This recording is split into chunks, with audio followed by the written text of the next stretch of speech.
The man who once referred to himself as the proud patriarch of the Sister Wives empire is now confronting the very empire he created inside a courtroom. Cameras click, reporters yell, fans gasp in shock. And Kody Brown, the star of polygamy on national TV, now sits facing the potential of 35 years in prison. But the greatest twist? The women who once referred to him as husband are now his strongest accusers. This is not merely another family soap opera. This is betrayal, secrets, courtroom pandemonium, and the fall of a man who thought he was above the law. For years, America witnessed Kody Brown flaunting his plural family on screens, telling us it was all about love, religion, and harmony. His 4 wives, Meri, Janelle, Christine, and Robyn, had their turns, smiling for cameras, attempting to prove the world that their non-traditional way of life was perfect. But beneath the orchestrated family meals and public outings was an oncoming storm. Resentment, jealousy, shattered trust, and financial difficulties consumed the family internally. The show let us catch a glimpse, but nobody had any idea how low the cracks went. And now, in a dramatic turn of events, those same cracks have blown wide in a courtroom where Kody is accused, not only of betrayal, but of offenses that could cost him his freedom for decades. The atmosphere inside the courthouse was something out of a film. Fans, journalists, and legal pundits filled the benches. The judge's gavel rang, and the air was charged. On one hand, the prosecution, with witnesses, records, and a mandate to topple the once celebrated head of America's most celebrated plural marriage. On the other hand, Kody, brazen, strung, and shaken to the core. But what really left everyone amazed wasn't the legal reasoning. It was the live betrayal. One after another, Kody's wives, the women who used to stand up for him, rose against him. Christine spoke first. She had years of sorrow etched on her face, and her words were sharper than any attorney could be. He convinced us this was about family, about creating something larger than ourselves, she whispered, her voice shaking. But behind closed doors, it was about control, power, and secrets. She talked of manipulation, of money being secretly stashed away, of broken promises. And as she detailed her tale, you could sense the entire room change. The man who was once viewed as a father figure on television nationally was now being characterized as a trickster. Then Meri, the first wife, the woman who once embodied loyalty more than any other thing. If anyone was going to stick up for Kody, it would be her. But she had come prepared with proof. She stood before the courtroom with evidence that left everyone shocked, bank statements revealing concealed accounts, clandestine withdrawals, and trails of money that asked as many questions as they answered. This wasn't about taking care of the family, Meri declared icily. It was about feeding his ego and defending his reputation while we remained in constant limbo. The betrayal in her tone was unmistakable. For years, Meri had been silenced, overshadowed, and ignored. But today, inside this courtroom, she had the microphone. And she wasn't letting it go. Then Janelle arrived. Cool, calculated. But her words had the most crushing impact. We trusted him with everything, she said. But now it feels like we were pawns in a game we didn't even know we were playing. Her quiet, steady voice carried more power than shouting ever could.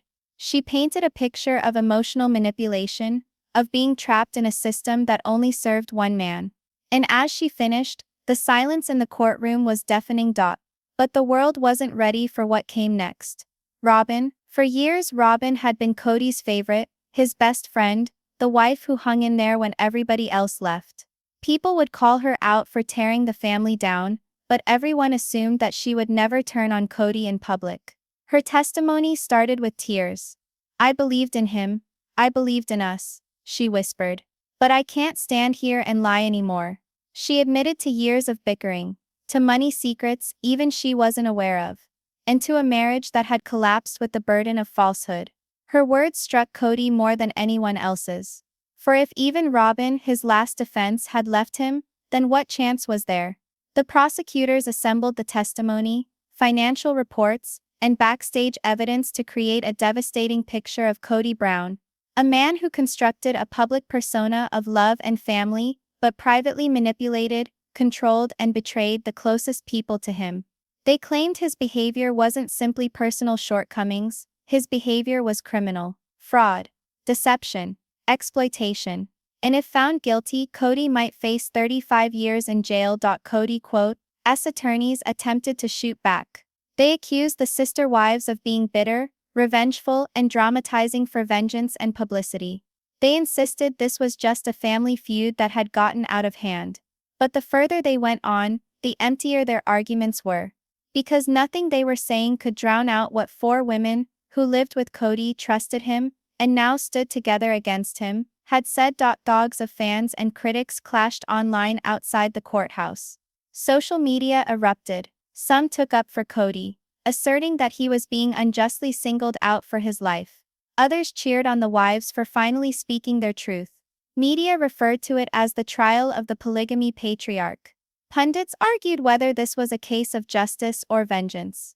But there was one thing certain: the world was watching, and Kody's empire was collapsing in real time. As the trial finally came to an end, the judge was set to hand down the sentencing. The room was charged with suspense. Would Kody go free, or would he be locked away for the next 3 decades? Christine's last words rang out in the courtroom. "This isn't about revenge. This is about justice. For us children. For everyone who believed in the lie." And with that, the gavel fell, condemning Kody to his fate. For the sister wives, this wasn't merely a trial. It was about taking back their lives. Christine made reference to creating a new life for her children. Janelle discussed strength and independence. Meri, finally liberated from years of silence, explained that she could breathe again.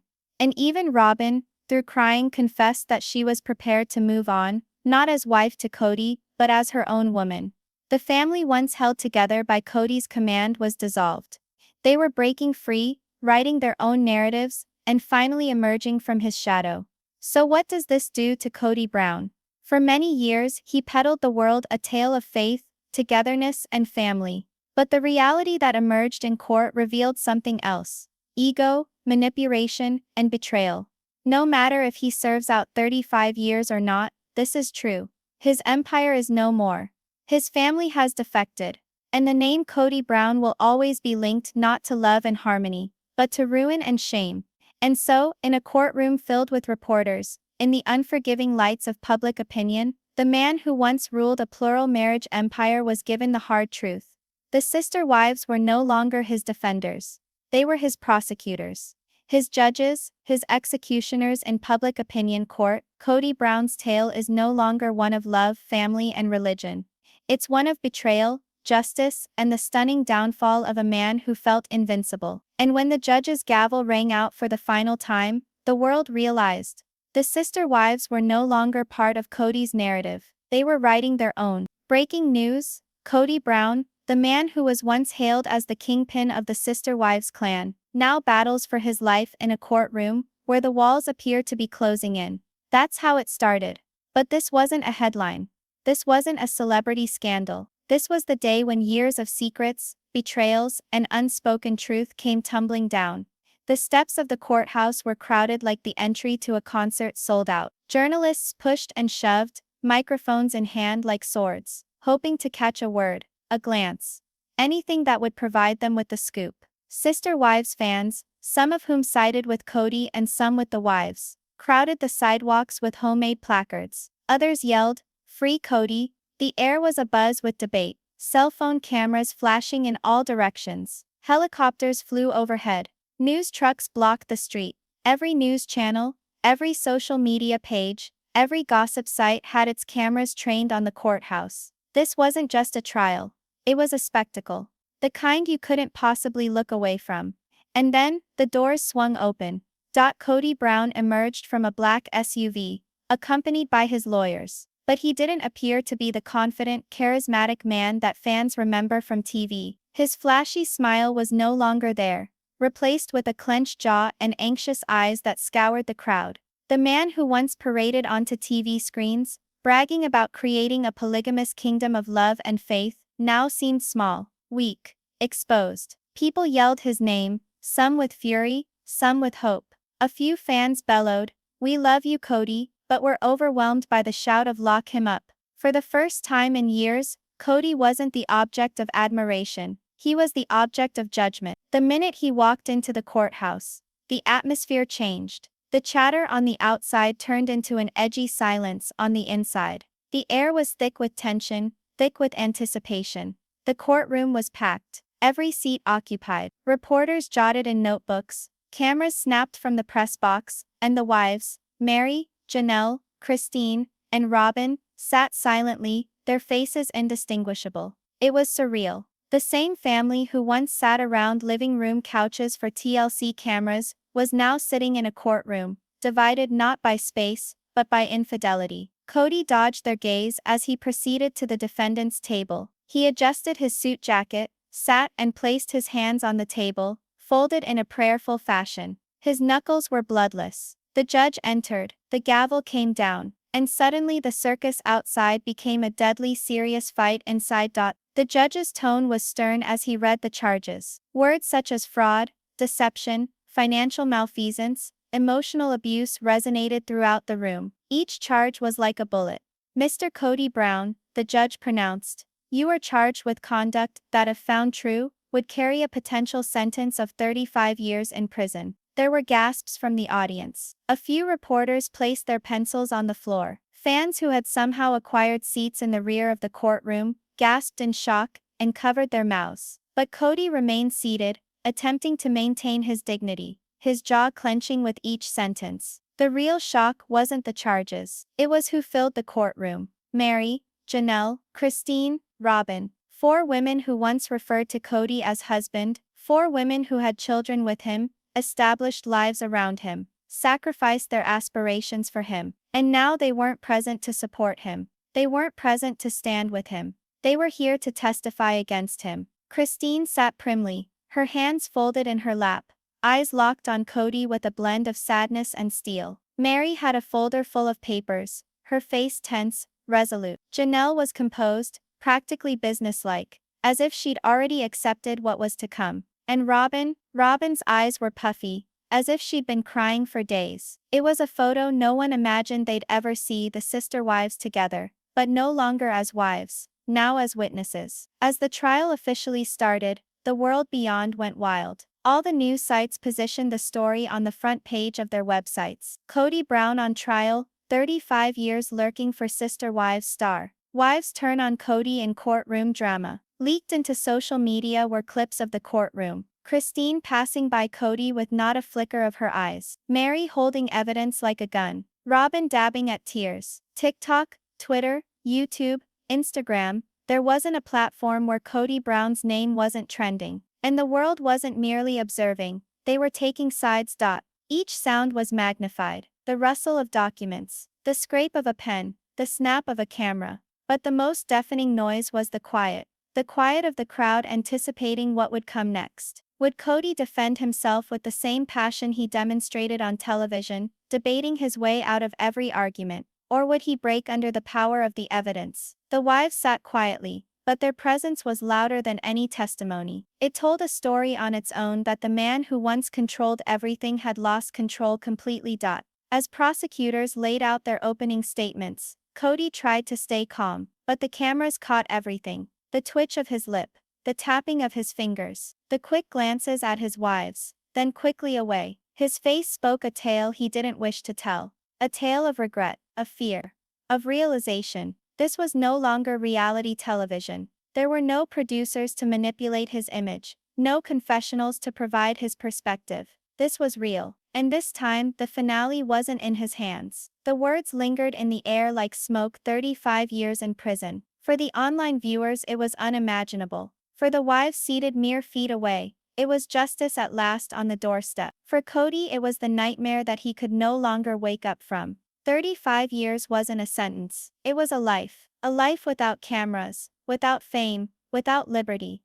At the end of day 1, something was certain. This wasn't another family argument. This wasn't another divorce, another scandal, another reality TV show twist. This was the fall of an empire. The courtroom was now a stage, but the script wasn't written by Kody anymore. It was written by the wives, by the prosecution, by the truth. And as the gavel came down to recess for the day, individuals streamed out of the room abuzz with disbelief. Some hushed, some cried, some screamed. But everyone was certain of one thing: the world would never be able to look at Kody Brown the same way again. The father of the family was now the defendant. The wives were now the witnesses. And the drama had just begun. The courtroom had already been rocked on day one by the sheer magnitude of accusations leveled against Kody Brown. But nobody was ready for what was to follow. Because the real storm didn't come from the attorneys. It came from the wives themselves. For years viewers had caught glimpses of tension, fissures in the perfect facade. But in that courtroom, the fissures blew wide apart. And as soon as the wives started testifying, the secrets that were unleashed shocked even the most faithful Sister Wives fans. Christine came first. The doors of the courtroom creaked open, and she emerged in quiet determination, chin raised, eyes steady. Christine had been the emotional one, the wife who craved more love, more affection, and wound up disillusioned time and again for years. But today she wasn't just emotional, she was powerful. She sat in the witness chair, placed her hand on the Bible, and swore to tell the truth. The silence was thick enough to choke on. When the prosecutor asked the first question, Christine's voice cracked, but her words were sharp. He made us believe everything was about family, about building a legacy. But behind closed doors, it wasn't about love, it was about control. The audience murmured. Christine's voice grew louder with each word. She talked of the long nights she'd spent weeping by herself, the fights that no camera ever recorded, the subterfuges by which Kody kept the wives pitted against each other. He would say something different to each of us, she said. He played us one against the other, so that we would not join together. We thought we were laboring in concert, but in fact we competed for his validation. Gasps of shock spread throughout the room. Fans had suspected bias, particularly towards Robyn, but Christine was announcing what the world had only speculated. And then she let fly the first bombshell. There were accounts, bank accounts, we didn't even know existed. Money was going missing. When I questioned him, he said it was none of my concern. But that money was earmarked for our children, for the family. And instead, he was keeping it under wraps. The prosecutor held up documents to back her claim, and the courtroom exploded in whispers. Christine's testimony lasted hours, painting Kody not as a father figure, but as a man obsessed with power, money, and control. By the time she stepped down, she wasn't just Christine the sister wife, she was Christine the whistleblower. If Christine's words had shaken the courtroom, Meri's testimony broke it wide open. Meri slowly walked, folder clutched tightly in her hands. For years she had been pitied, Kody's first wife who was isolated, pushed aside, and overlooked. But on that day, Meri wasn't timid, she was fiery. When she took her seat and fiddled with her microphone, you sensed the charge in the room. She wasn't there to cry, she was there to reveal. Kody always said transparency was key, she started. But I learned the opposite. He was keeping things from us, from the family, from everybody. She drew out a folder and extracted financial documents. The prosecutor put them up on the screen for everyone in the courtroom to read. Account numbers, transactions, thousands of dollars flowing in and out with no explanation. "These are papers I retained," Meri said adamantly, "because I knew someday we'd have proof." The defense leaped to object, asserting the papers were confidential, but the judge permitted them. And with each sheet, the vision of Kody as a responsible head of household unraveled. Meri didn't end there. She discussed promises Kody made, promises of equal time, equal love, equal partnership. But over the years, those promises became manipulation. He told us if we ever questioned him, we were disloyal. That if we doubted him, we were betraying the family. But he was the one betraying us, every single day. Her voice cracked only once, when she said, "I gave him my life, my loyalty, and he gave me lies." The audience felt the weight of those words. Some wiped away tears, others shook their heads in disbelief. By the time Meri stepped down, Kody's lawyers looked rattled. His first wife, his original partner, had just dismantled the foundation of his image. After Christine's fire, and Meri's evidence, the courtroom braced for Janelle. Janelle was always known as the practical one, the quiet strategist of the family. She rarely showed explosive emotion on the show, which made her testimony even more powerful. because when Janelle spoke, people listened. She adjusted her glasses, sat up straight, and began in a steady, calm voice. We trusted him with everything. Our money, our homes, our children. And now we've learned that trust was misplaced. She described how Kody handled the family money, concentrating control, obscuring details, and ensuring no wife really knew the entire picture. She outlined a subtle game of money manipulation that extended over years, but her placid demeanor made her testimony all the more frightening. No shouting, no enraged voice, only facts. Each time we'd ask questions, he'd say not to worry. He'd say, "Trust me, I'm keeping you safe." But now I understand. He was keeping himself safe. And then there was her worst admission.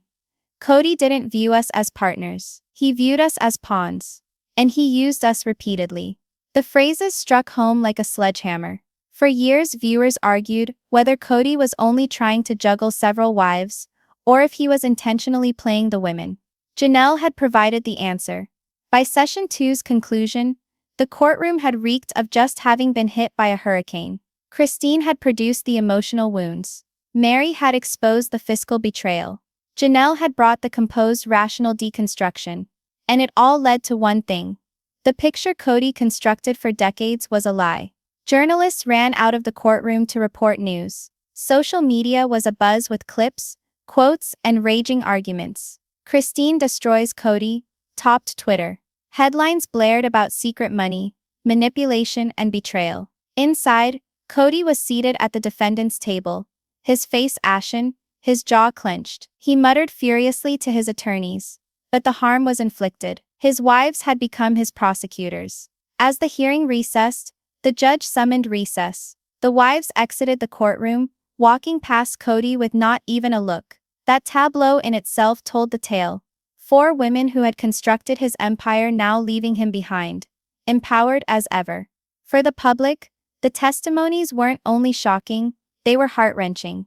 Those fans who used to be fans of the Brown family felt betrayed, and those who never believed Kody felt vindicated. But the trial was far from over.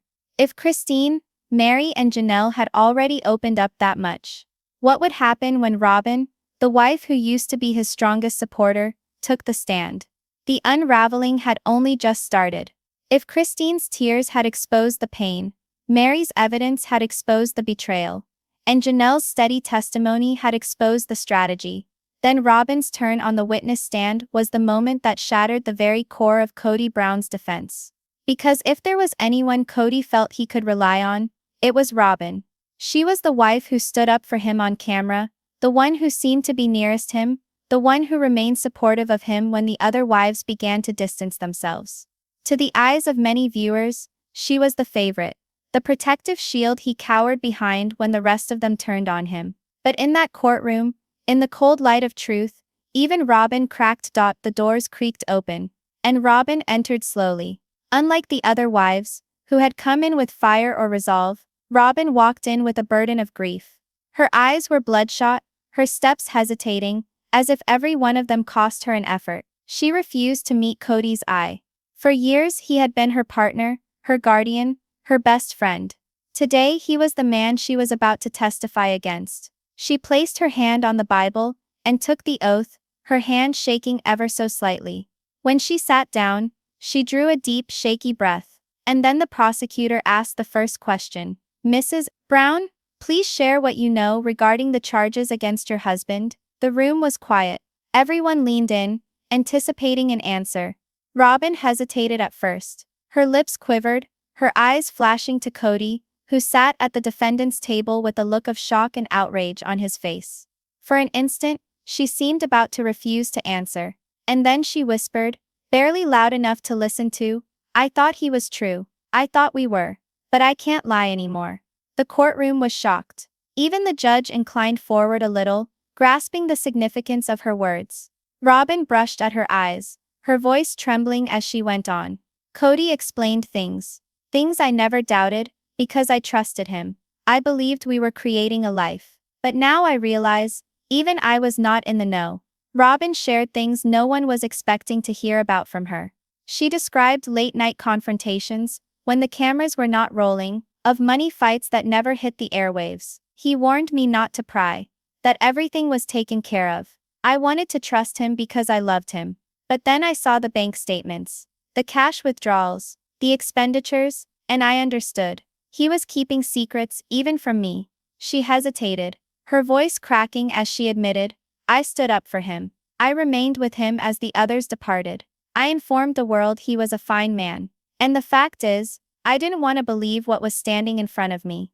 The prosecutor queried her flat out. Are you saying Mr. Brown misled you too? Robyn nodded, tears running down her face. Yes. I feel like I don't even know who he really is anymore. Perhaps the most surprising aspect of Robyn's testimony was when she explained Kody's double life. To the cameras, to the public, he was a father and husband. But behind the scenes, he was different. Controlling, secretive, angry. He would say to me that everything he did was for the family, but it all felt like it was about him. Her words depicted a terrifying scenario. For years fans suspected Kody being favorites with Robyn. He was believed to love only Robyn. But now it was apparent, Robyn was not his partner. She was another victim of his manipulation. And the hypocrisy was not lost on anyone. The wife who had been accused by fans of breaking up the family was now revealing the fissures Kody himself had created. For a moment Robyn did indeed look at Kody. Her voice trembled, but her words cut through the courtroom like a sword. I trusted you. I stood up for you when nobody else would. And you lied to me, just as you lied to them. Kody moved awkwardly, his cheeks turning bright red. His attorneys attempted to break in, but the judge silenced them. The time was Robyn's. I didn't come here to ruin you, she whispered, her voice shaking. I came here because I just can't pretend anymore. Not for the cameras, not for the kids, not for myself. The truth has to emerge, even if it destroys us. The hush that followed her words was stunned. There was a ripple effect from Robyn's testimony. Throughout the courtroom, like a ripple wave, journalists scribbled wildly. Others gasped aloud. Even Christine, Meri, and Janelle looked shocked at how much Robyn went. Glad fans watching in the gallery whispered in awe. Robyn had been Kody's defender, his final supporter for years. And now she had just ratified his lies, secrecy, and manipulation. Social media exploded. In a matter of minutes, hashtags such as #Robyn and #SisterWivesTruth began trending globally. Videos of her emotional testimony went viral, posted with captions such as, "Even Robyn couldn't defend him anymore." Kody's attorneys attempted to spin it. They stated Robyn was emotional, flustered, coerced by the other wives. They claimed her testimony was merely another installment in a family fight being dramatized for publicity. But the harm was already done. Because the jury did not merely hear Robyn's words, they heard her crying. They saw the devastation of a woman who had stood by a man for years, only to find out she had been standing by a deception. No attorney could undo that. Before resigning, Robyn delivered one final statement that made hairs stand on end in the courtroom. I don't know if Kody deserves prison, but I know this. He doesn't deserve us. He doesn't deserve the loyalty we gave him. And he doesn't deserve to keep living a lie while we pay the price. With that, she got up, dried her tears, and walked by Kody without even a look. For the first time he was shaken, not as a defendant, but as a man who had lost the one person he believed would never leave him. When Robyn left, the courtroom hummed like a hive. Everyone knew what just went down. The final defense of Kody had crumbled. Christine had revealed the emotional reality. Meri had revealed the financial reality. Janelle had revealed the strategic reality. And Robyn now revealed the personal reality. That even his strongest supporter could no longer stand with him. The unfolding wasn't merely legal. It was personal, emotional, whole. To viewers, Robyn's testimony was the grand finale. The woman formerly accused of shattering the family had shattered the silence instead. She had demonstrated that Kody's infidelity didn't merely cut Christine, Meri, or Janelle down. It cut her as well. And by doing so, she became something nobody anticipated. Not Kody's protector, but his downfall. When the judge rang recess, the cameras captured a final shot. Kody alone in the defense table, his head in his hands, and standing behind him 4 women who had once shared his house, his life, his aspirations, exiting the courtroom doors together, leaving him behind. Robyn's moment of breaking point wasn't about betrayal, it was about truth. And in that moment the truth had never been so obvious. Kody Brown, who constructed a family on vows, had lost everything, because even the wife who stayed with him the longest could no longer stay at all. The courtroom was thick with silence. It wasn't just quiet, it was suffocating, the kind of silence that presses on your chest and makes it hard to breathe. After weeks of testimony, explosive revelations, and shocking betrayals, the trial of Kody Brown had reached its breaking point. The judge's gavel rang once, sharp and ringing. Court will reconvene. Ladies and gentlemen of the jury, you heard all testimony. You will now hear final arguments. Prior to deliberation, and just like that, the air shifted. Everyone knew this was the beginning of the end. The prosecutor rose first. A tall woman with a calm but commanding presence. She carried herself like someone who knew she already had the jury in her pocket. She didn't waste time with pleasantries. She walked straight to the center of the courtroom, turned to face the jury, and let her words pierce the silence. Ladies and gentlemen, this is not a case about religion. It's not a case about reality television. It's not even about marriage. This case is about truth. And whether one man believed he was above it. She nodded in the direction of Kody, his jaw tightly clenched, as he sat rigid at the defense table. You heard Christine's suffering. You saw Meri's proof. You witnessed Janelle's plan. And you felt Robyn's sorrow. These are not strangers. These are the women who placed their lives, their money, their futures in his hands. And what did he offer them in return? Lies, manipulation, deception. The prosecutor spoke louder, more vehemently with every sentence. Kody Brown didn't only betray his family. He betrayed the law. He created an empire out of lies, and believed he'd never get caught. But here we are, and now it's time to make him pay. The jurors' eyes were on her. She had them in the palm of her hand. She dropped her voice, leaning forward, almost whispering, if the women who loved him most, if even Robyn, his so-called favorite, cannot defend him anymore, then ask yourselves who can. The truth is clear.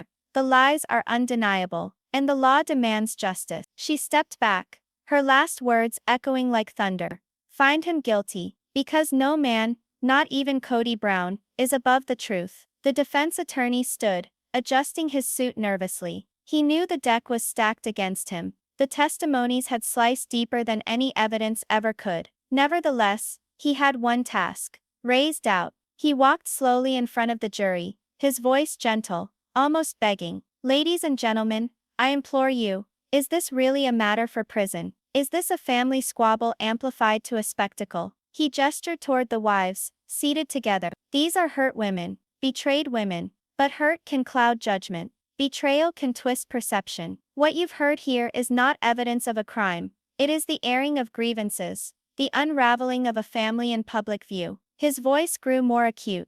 Ask yourselves, did the prosecution really prove beyond a reasonable doubt that Mr. Brown committed the crimes charged, or have they relied on emotion, on drama, on a story that sells headlines? He halted in front of the jury, his voice coming down again.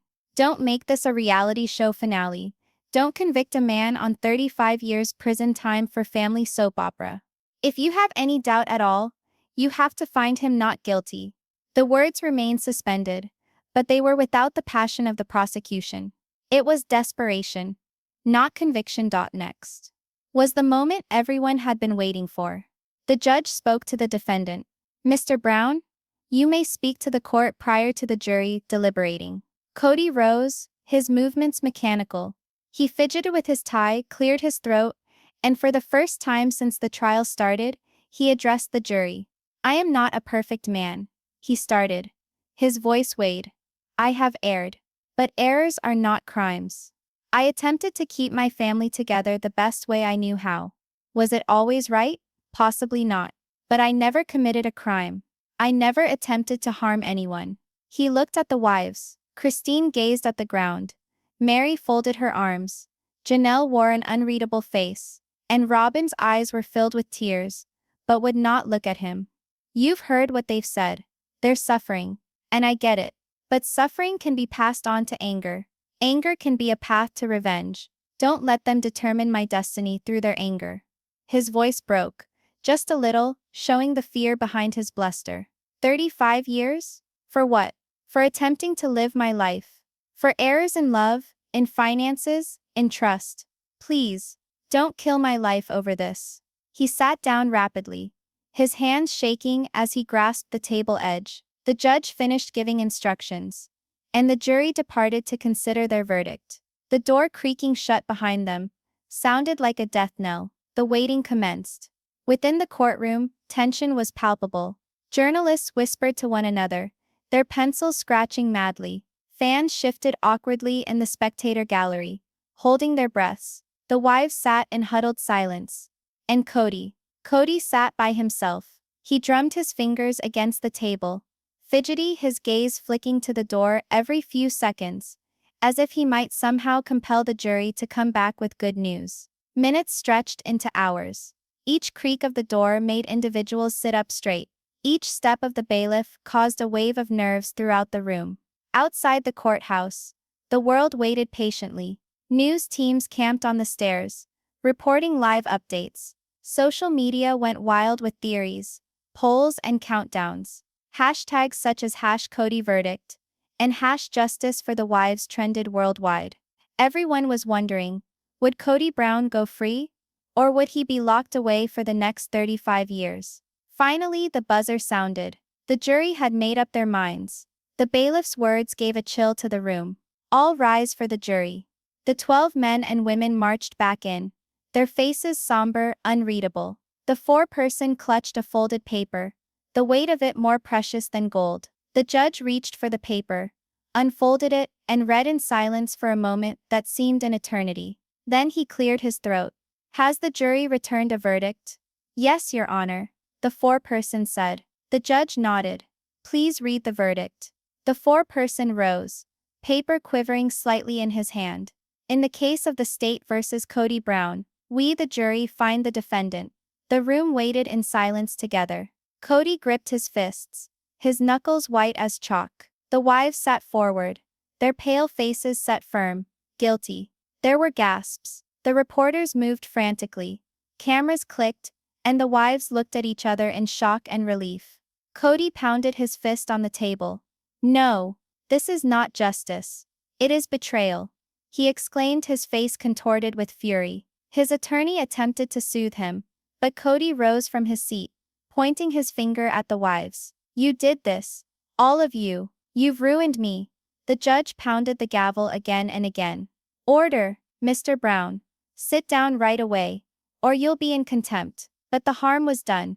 The picture of Kody Brown, red-faced, angry, unraveling in front of the world, flashed like wildfire across all screens, cementing his fate in the public's eyes. The judge said sentencing would come next week, but the potential punishment hung in the air, a maximum of 35 years in prison. When the jury was sent away, the wives stood together. They did not celebrate. They did not smile. They just walked out quietly, united not in love but by survival. Kody, however, was led away by bailiffs, his previously confident stride now a shuffle. For the first time, the man who previously ruled over a household of wives, children, and cameras appeared helpless, shattered, diminutive.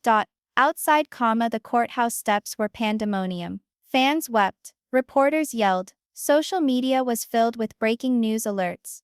Kody Brown found guilty, faces 35 years in prison.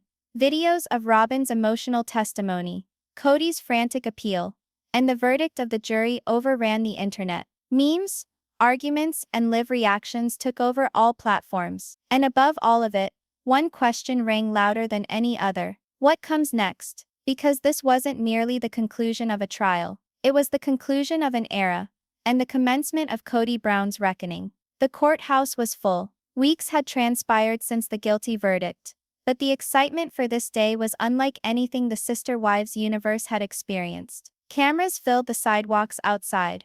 Fans overnighted to catch a glimpse of history, and around the world, millions watched live streams. Today wasn't about whether or not Kody Brown was guilty. That had been determined. Today was about how much he would pay. Today was about how long he would spend in jail. And for Kody, it was a question of whether the man who had once believed he was above the law would lose not only his family, but his liberty. For 35 long years, the courtroom seemed charged with electricity, charged with tension and anticipation. Every seat was occupied. Even those who had no vested interest in the trial came attracted by the drama of watching the polygamist father brought low. Christine, Meri, Janelle, and Robyn huddled in the gallery. They were not victorious. There was no smile on their faces, no contentment. They appeared drained, battered by months of court strife, and decades of emotional turmoil. And then there was Kody, shackled, flanked by 2 guards. His one-time proud stance had deteriorated into a defeated slouch. His hair was disheveled,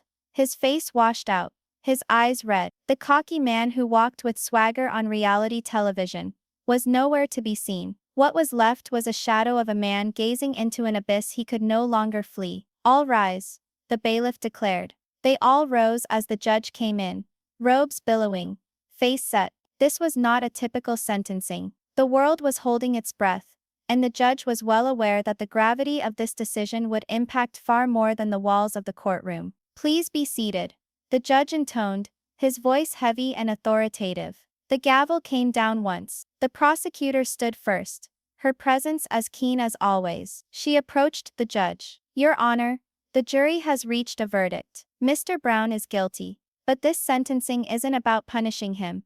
It's about keeping others safe from his lying. For years he took advantage of the trust of the people who were closest to him. He took charge of finances, manipulated lives, and when confronted, he opted for lies instead of truth. We are seeking the maximum sentence, 35 years, because anything less would trivialize the agony of his family and weaken the principle that no one, not even a man who made a name for himself on national television, is above the law." Her voice became stern, unbreakable. 35 years isn't just a sentence, it is justice. The defense attorney rose, his voice gentler, near begging. "Your Honor, Mr. Brown has lost everything already. His family, his reputation, his career. He poses no threat to society. To give him 35 years is to wipe him out. We beg for mercy. 5 to 10 would be ample punishment. Give him an opportunity to rebuild, to think, to come back a better man." He nodded toward Kody,